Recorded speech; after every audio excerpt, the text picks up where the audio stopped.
नमस्कार। रत्नागिरी नगर परिषदेच्या रस्त्यांची दयनीय अवस्था गेली आपण कित्येक वर्ष पाहतोय आणि त्या विरोधात सातत्याने आवाज मी उठवण्याचं आणि माझे सहकारी देखील उठवण्याचं काम करत आहेत। आपण पाहिलंय की वेळोवेळी आम्ही ज्या वेळेला आवाज उठवला त्या वेळेला त्या रस्त्यांच्या बाजूने जिल्ह्याचे पालकमंत्री उदय सामंत हे वारंवार त्यांच्या वडिलांचे आणि त्यांचे भाऊ यांच्या कंपनीची सातत्याने बाजू घेताना आपण पाहिला आहात। कारण ते नेहमी म्हणतात की रस्ते आता आपण एवढ्या चांगल्या प्रतीचे करू, गुळगुळीत करतो आहोत आणि त्या गुळगुळीत रस्ते केल्यामुळेच हे आज मला ॲक्सिडेंट माझं झालं 4/9/2024 रोजी, म्हणजे सुमारे 4 ते 5 दिवसापूर्वी हे ॲक्सिडेंट झालं।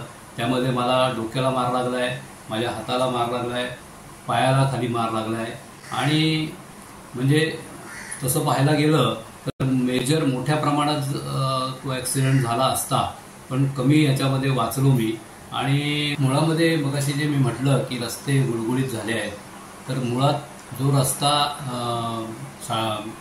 रेस्ट हाऊसपासून थिबा पॅलेसकडे जाणारा जो रस्ता आहे त्या रस्त्याच्यावरती मी पडलो आणि जे आता आपण सिमेंट कॉन्क्रीटचे रस्ते पाहताय त्यामध्ये देखील प्रचंड रत्नागिरी नगरपालिकेच्या वरती कर्ज घेऊन या नगरपालिकेला कर्जबाजारी करण्याचं काम या सामंत कुटुंबियांनी केलं असं म्हटलं तर वावगं ठरणार नाही।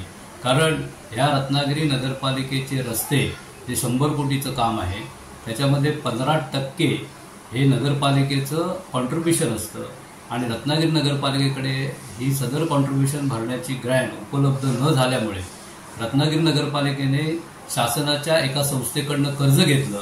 ते सुमारे 15 कोटी रुपये कर्ज घेतलं आणि कर्ज रत्नागिरी नगरपालिकेला आज कर्जाच्या खाईमध्ये नगरपालिका लोटण्याचं काम देखील ह्या सामंत कुटुंबियांनी केलं असं म्हटलं तर वावगं ठरणार नाही। कारण विकासाच्या नावाखाली या रत्नागिरीकरांच्या माथ्यावरती जे RCC कॉन्क्रीटचा रस्ता गुळगुळीत करण्याचं काम जे ठेकेदार सामंत कंपनीचं आहे, त्यांना काम मिळण्यासाठी आणि काम त्यांनाच मिळतं हे आजची नवीन आपल्या समोरची ही माहिती नसावी असं मला वाटतं। कारण रत्नागिरीकरांना एक माहिती आहे की जे कामं रत्नागिरीमध्ये मोठी कामं निघतील ती सामंत कंपनीलाच मिळाली पाहिजे असा अट्टाहास त्यांचा असतो आणि म्हणून त्यांना कायमस्वरूपी आमदारकी आणि अशी वेगवेगळी पदं, मोठी पदं, शासकीय पदं अशी त्यांना लागतात आणि अशामुळे ह्या रत्नागिरीचा ऱ्हास होण्यासाठी ही सुरुवात झालेली आहे आणि बऱ्यापैकी आपले लोक देखील ह्याला कंटाळले हे देखील मला माहिती आहे। त्यामुळे कुठल्याही प्रलोभनाला त्यांच्यात आपण बळी पडू नये। रत्नागिरी 24 न्यूज चॅनलला आताच सबस्क्राइब करा आणि शेअर करायला विसरू नका।